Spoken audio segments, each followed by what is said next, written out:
الحمد لله نحمده ونستعينه ونستغفره ونؤمن به ونتوكل عليه ونعوذ بالله من شرور أنفسنا ومن سيئات أعمالنا من يهده الله فلا مضل له ومن يضلله فلا هادي له ونشهد أن لا إله إلا الله وحده لا شريك له ونشهد أن سيدنا وسندنا ومولانا محمدا عبده ورسوله أرسله بالحق بشيرا ونذيرا وداعيا إلى الله بإذنه وسراجا منيرا أما بعد أعوذ بالله من الشيطان الرجيم بسم الله الرحمن الرحيم قد أفلح من زكاها وقد خاب من دساها وقال تعالى إن تنصروا الله ينصركم ويثبت أقدامكم وقال تعالى يا أيها الذين آمنوا اتقوا الله حق تقاته ولا تموتن إلا وأنتم مسلمون صدق الله العظيم۔ محترم عزیز بزرگوں اور دوستوں، اللہ پاک کا بے انتہا فضل اور اس کا کرم ہوا۔ اللہ رب العزت نے ہم سب کو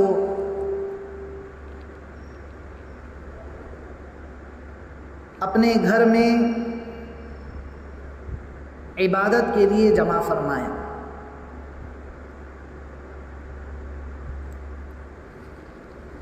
عزیز بزرگوں اور دوستوں، میری اور آپ کی زندگی اللہ پاک نے انتہائی مختصر زندگی دی ہے، اور بہت ہی چھوٹی سی زندگی اللہ پاک نے ہمیں دے کر دنیا میں بھیجا ہے۔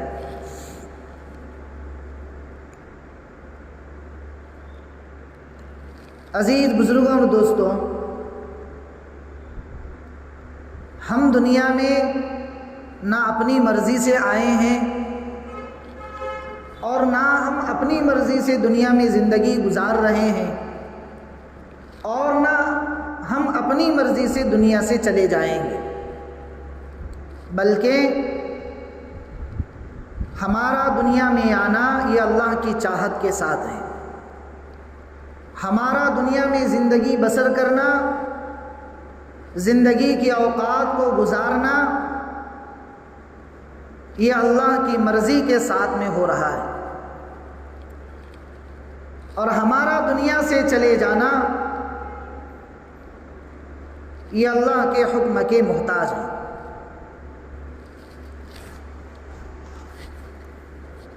میرے عزیز بزرگوں اور دوستوں، اللہ پاک نے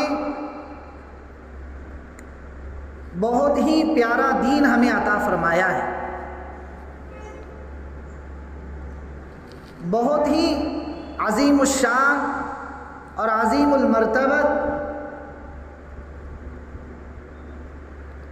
اللہ پاک نے ہمیں کتاب قرآن کریم کی شکل میں دی ہے، اور بہت ہی عالی شان اور سردار الانبیاء سرور کونین حضرت محمد صلی اللہ علیہ وسلم جیسے نبی اللہ پاک نے ہمیں دیا ہے۔ تو دین بھی بابرکت دیا ہے، پاکیزہ دیا ہے، ہر چیز کی ہر لائن سے رہبری کرنے والا دین بھی اللہ پاک نے ہمیں دیا ہے، اور ساتھ ہی ساتھ ایک بہت ہی عظیم الشان کتاب بھی دی ہے، اور دین کو سمجھنے کے لیے اور کتاب کو سمجھنے کے لیے اللہ پاک نے حضرت نبی کریم صلی اللہ علیہ وسلم کو دنیا میں بھیجا تھا۔ میرے عزیز بزرگوں اور دوستوں، جب اللہ کے نبی صلی اللہ علیہ وسلم دنیا میں تشریف لاتے ہیں تو ہر طرف جہالت کی انتہا ہو چکی تھی، ہر طرف اخلاقی گراوٹیں آ چکی تھیں، معاشرے میں تعفن پھیل چکا تھا، بے حیائی، آوارگی شباب اور شراب کے ساتھ زندگی گزر رہی تھی۔ ایسے موقع پر اللہ تبارک و تعالیٰ نے انسانوں پر رحم کھاتے ہوئے، انسانیت پر اپنی رحمت کی چادر پھیلاتے ہوئے اللہ تبارک و تعالیٰ نے حضرت نبی کریم صلی اللہ علیہ وسلم کو دنیا میں مبعوث فرمایا۔ آپ نے دنیا میں آ کر انسانیت کا پیغام دیا، امت کے اندر اخلاق کو بنانے کا اور بننے کا ماحول دیا۔ آپ نے انسان کو انسانیت سکھائی، ہمدردی سکھائی، خیر خواہی سکھائی، بھائی چارگی سکھائی، ایک دوسرے کے ساتھ محبت سکھلائی اور انسانیت کا درس امت کو سکھایا۔ جو قوم جہالت کی انتہا پر تھی ان کو علم کے عروج پر پہنچا دیا، جو قوم اخلاقی گراوٹ میں مبتلا تھی اس قوم کو اللہ کے نبی صلی اللہ علیہ وسلم نے اخلاق کے ایسے معیار پر پہنچا دیا، ایسے معیار پر پہنچا دیا کہ اللہ تبارک و تعالیٰ نے ان کے متعلق اعلان کر دیا کہ آپ نے جس قوم پر محنت کی اور جس جماعت پر آپ نے محنت کی ہے وہ ایسی معیار والی جماعت اب بن چکی ہے کہ اب وہ لوگوں کے لیے رہبری اور لوگوں کے لیے راستہ دکھلانے کا کام کریں گے۔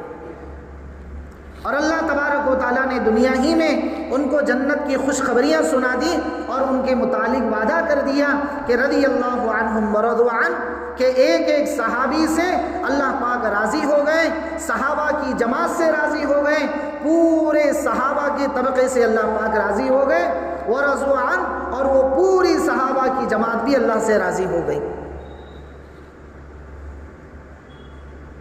میرے عزیز بزرگوں اور دوستوں،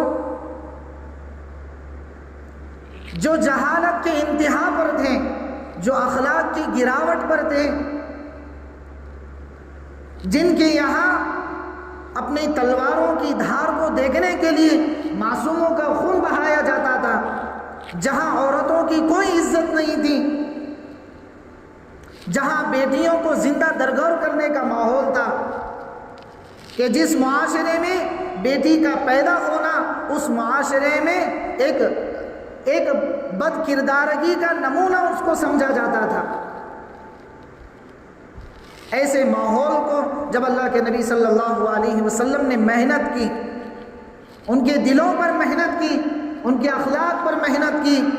ان کے پورے معاشرے پر، ان کی سوسائٹی پر، میرے عزیز بزرگوں اور دوستوں، ایسی محنت کی کہ جو صحابہ اخلاق کی پوری انتہا کی گراوٹ پر آ چکے تھے، کہ جو معاشرہ انتہائی کمزور بن چکا تھا، میرے عزیز بزرگوں اور دوستوں، اللہ کے نبی صلی اللہ علیہ وسلم کی محنت کی برکت سے اللہ پاک نے ان کے لیے، ان صحابہ کی جماعت کو دوسروں کے لیے نمونہ بنا دیا۔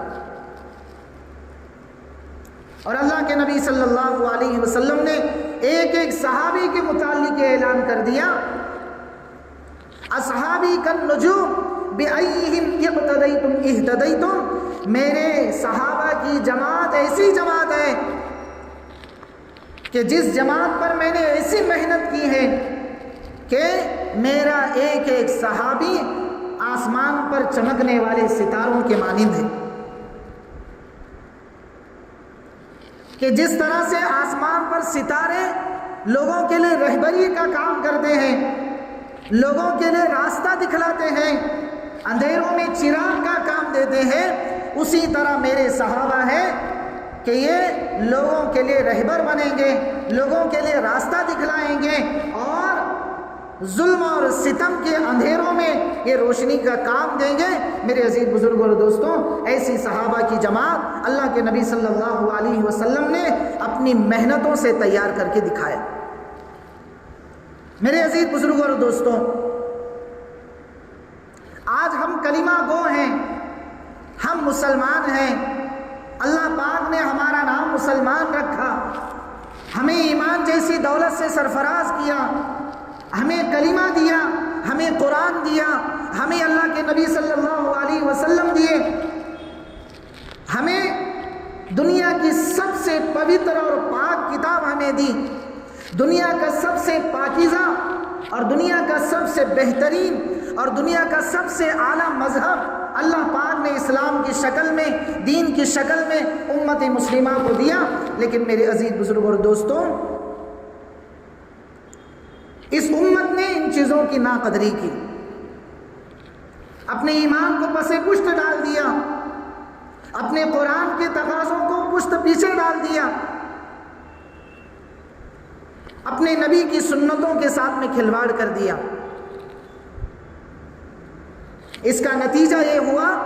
کہ جو جماعت، جو معاشرہ، جو سوسائٹی اللہ کے نبی صلی اللہ علیہ وسلم اپنی محنتوں سے سینچ کر گئے تھے، جو باغیچہ اللہ کے نبی صلی اللہ علیہ وسلم اپنے خون اور اپنے پسینے کی محنت سے ایک باغیچہ بنا کر گئے تھے، اس باغیچے میں کھاردار کانٹے اٹھنا شروع ہو گئے۔ پھر دوبارہ اس معاشرے میں اخلاق کی گراوٹ آنا شروع ہو گئی، ایمان کی کمزوریاں پیدا ہو گئیں۔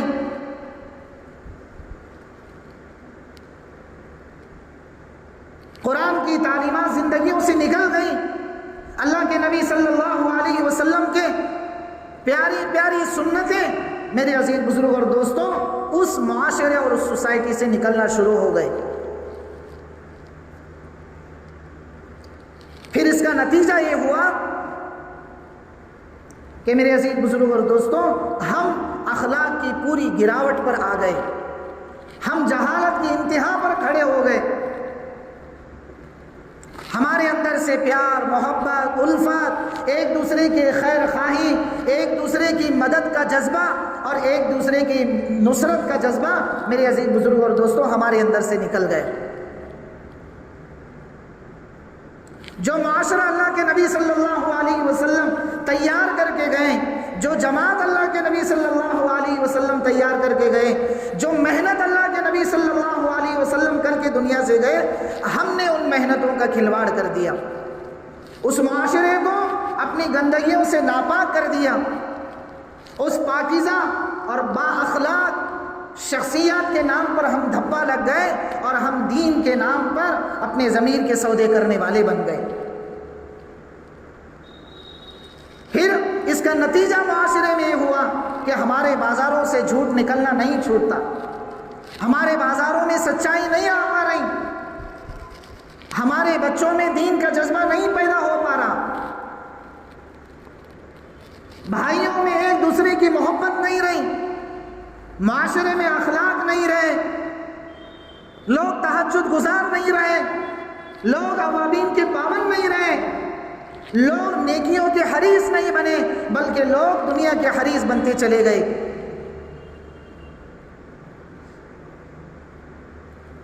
اتنی جہالت کی انتہا ہو گئی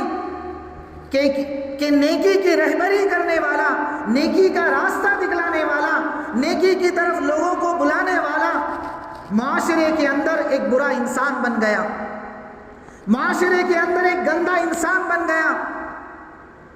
سوسائٹی کے اندر، بھائیوں کے اندر، رشتہ داروں کے اندر اچھائی کی دعوت دینے والا سب سے برا انسان بن گیا، سب سے نکما انسان بن گیا۔ اور جو معاشرے کو شیطان کے راستے پر لے چلا، جو معاشرے کو جھوٹ کے راستے پر چلا رہا ہے، جو معاشرے کو سود کے راستے پر چلا رہا ہے، جو معاشرے کو بینکنگ سسٹم کے اوپر چلا رہا ہے، جو معاشرے کو جھوٹ اور غیبت اور اتہام اور بہتان کے راستوں پر تلاش رہا ہے، چلا رہا ہے، وہ ایسا انسان لوگوں کی نظر میں ہیرو بن گیا۔ جن چیزوں کے خاتمے کے لیے اللہ کے نبی صلی اللہ علیہ وسلم کی بعثت دنیا میں ہوئی، میرے عزیز بزرگ اور دوستوں، 1443 کا مسلمان انہی چیزوں کو اپنے معاشرے میں پروموٹ اور اس کو دوبارہ ایجاد کرنے کی کوشش کر رہا ہے۔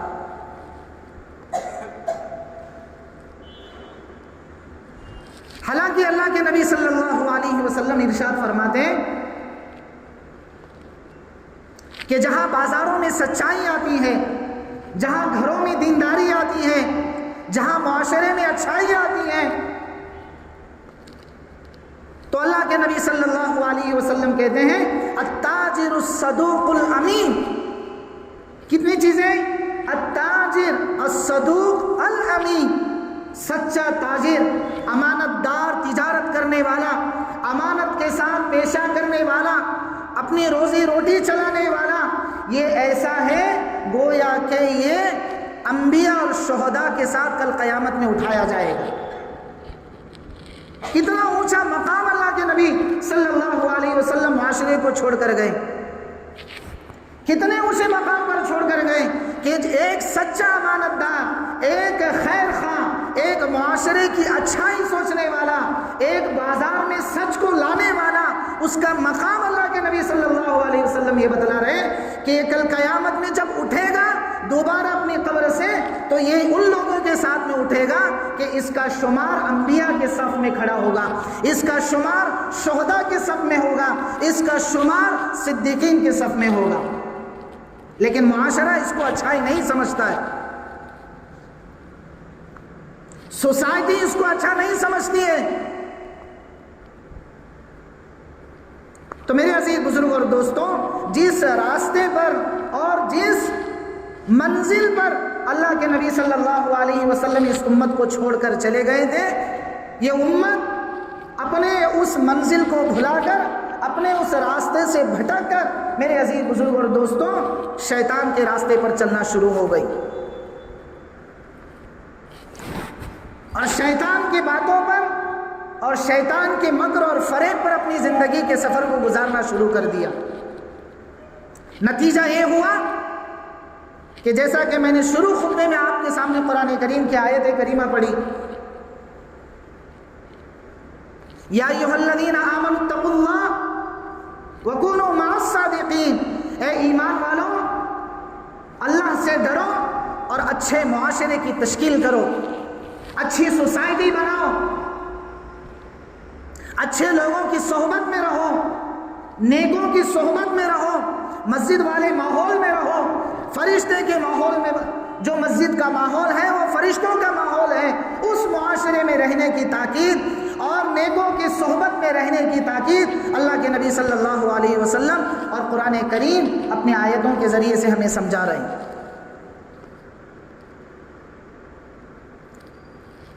حضرت معاذ رضی اللہ عنہ صحابی رسول ہیں، اللہ کے نبی صلی اللہ علیہ وسلم کے ساتھ میں سفر کر رہے ہیں اور پیچھے کجاوے پر بیٹھے ہوئے۔ پہلے زمانے میں اونٹوں پر 2 سیٹیں بنائی جاتی تھی، جیسے گورنمنٹ کا رولز ہے کیا کہ 3 لوگ ایک گاڑی پر 3 لوگ سفر نہیں کر سکتے، بلکہ 2 ہی لوگ سفر کریں گے۔ اللہ کے نبی صلی اللہ علیہ وسلم کے زمانے میں جب اونٹوں پر کجاوا رکھا جاتا تھا تو 2 سیٹوں کا ہوتا تھا۔ کتنی سیٹیں؟ 2 سیٹیں۔ تو اللہ کے نبی صلی اللہ علیہ وسلم اونٹ پر سوار ہیں، اونٹ کی نکیر پکڑے ہوئے ہیں اور کجاوے پر تشریف فرما ہے، اور آپ سے مل بیٹھ کر حضرت معاذ رضی اللہ عنہ بیٹھے ہوئے ہیں۔ اللہ کے نبی صلی اللہ علیہ وسلم نے کہا یا معاذ، تو حضرت معاذ رضی اللہ عنہ کہنے لگے لبیک یا رسول اللہ وسعدی۔ پھر آپ نے کہا یا معاذ، اللہ کے نبی صلی اللہ علیہ وسلم نے کہا لبیک یا رسول، حضرت معاذ رضی اللہ عنہ کہنے لگے لبیک یا رسول اللہ وسعدی۔ پھر تیسری مرتبہ اللہ کے نبی صلی اللہ علیہ وسلم نے کہا یا معاذ، تو اس تیسری مرتبہ کے جواب میں بھی حضرت معاذ رضی اللہ عنہ کہنے لگے لبیک یا رسول اللہ وسعدی، یعنی یا رسول اللہ میں حاضر ہوں، آپ فرمائیے، آپ حکم دیجئے، آپ کے حکم کو بجا لانا، آپ کی بات کو ماننا، یہ میرے دنیا اور آخرت کی سعادت کی بات ہے، یہ میرے دنیا اور آخرت کی کامیابی کی بات ہے۔ یا رسول اللہ آپ ارشاد فرمائیے، میں اس پر عمل کرنے کے لیے تیار ہوں۔ اب چھوٹا سا سوال یہ ہوتا ہے کہ اللہ کے نبی صلی اللہ علیہ وسلم حضرت معاذ رضی اللہ عنہ کو 3 مرتبہ آواز دے رہے، کتنی مرتبہ؟ 3 مرتبہ، حالانکہ حضرت معاذ رضی اللہ عنہ اللہ کے نبی صلی اللہ علیہ وسلم کے ساتھ میں بیٹھے ہوئے ہیں، پیچھے ہی بیٹھے ہوئے ہیں، اور آواز اس آدمی کو دی جاتی ہے جو بہت دور ہو۔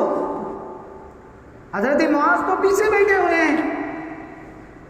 اور ایک چھوٹا سا سوال یہ پیدا ہوتا ہے کہ حضرت معاذ رضی اللہ عنہ کو اللہ کے نبی صلی اللہ علیہ وسلم نے 3 مرتبہ کیوں پکارا؟ ایک ہی مرتبہ کی پکار پر وہ لبیک کہہ چکے اور حاضر باز ہیں، پیچھے کجاوے پر بیٹھے ہوئے ہیں، سیکنڈ سیٹ حضرت معاذ رضی اللہ عنہ کی ہے۔ اور تیسرا سوال یہ پیدا ہوتا ہے کہ حضرت معاذ رضی اللہ عنہ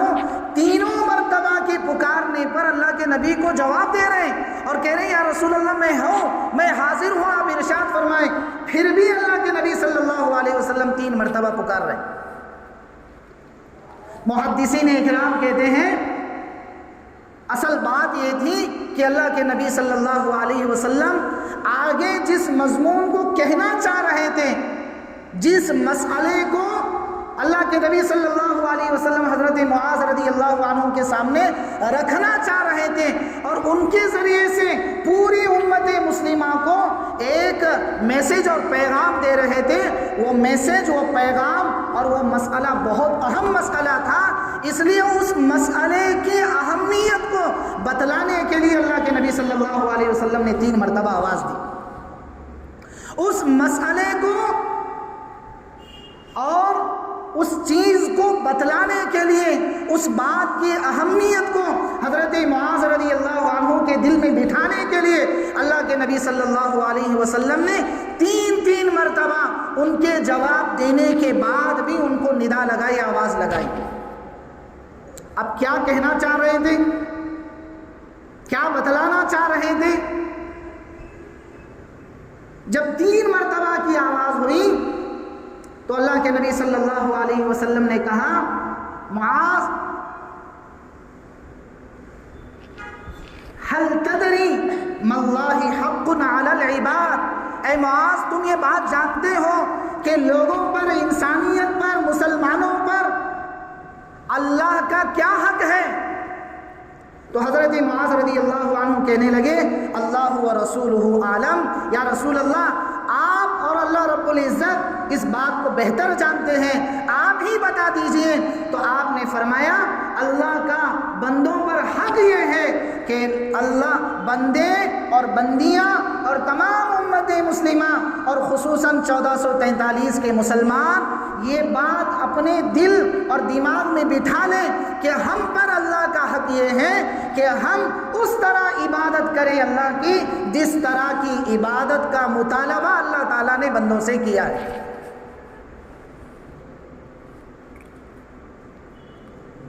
ہم اس طرح اللہ سے ڈر کر زندگی گزاریں جس طرح کا ڈرنا اللہ کو پسند ہے، جس طرح کی عبادت، جس طرح کی زندگی، جس طرح کا معاشرہ اور جس طرح کی سوسائٹی اللہ کے نبی صلی اللہ علیہ وسلم کو پسند ہے، اس طرح کی زندگی ہم گزارنے والے بنے تو یہ اللہ کا ہم حق ادا کرنے والے بنے۔ گویا کہ اللہ کے نبی صلی اللہ علیہ وسلم یہ کہنا چاہ رہے ہیں کہ ہم اپنی خواہشات کو چھوڑ کر، اپنی چاہتوں کو چھوڑ کر ہم رب چاہی زندگی گزارنے والے بنے، من چاہی زندگی کو نہ گزارنے والے بنے۔ یہ اللہ کے نبی صلی اللہ علیہ وسلم حضرت معاذ رضی اللہ عنہ کو سبق اور ایک پیغام سکھا رہے تھے، اور ان کے ذریعے سے تمام امت مسلمہ تک یہ پیغام اور میسج پہنچانا چاہ رہے تھے۔ تو اس لیے عزیز بزرگ اور دوستوں،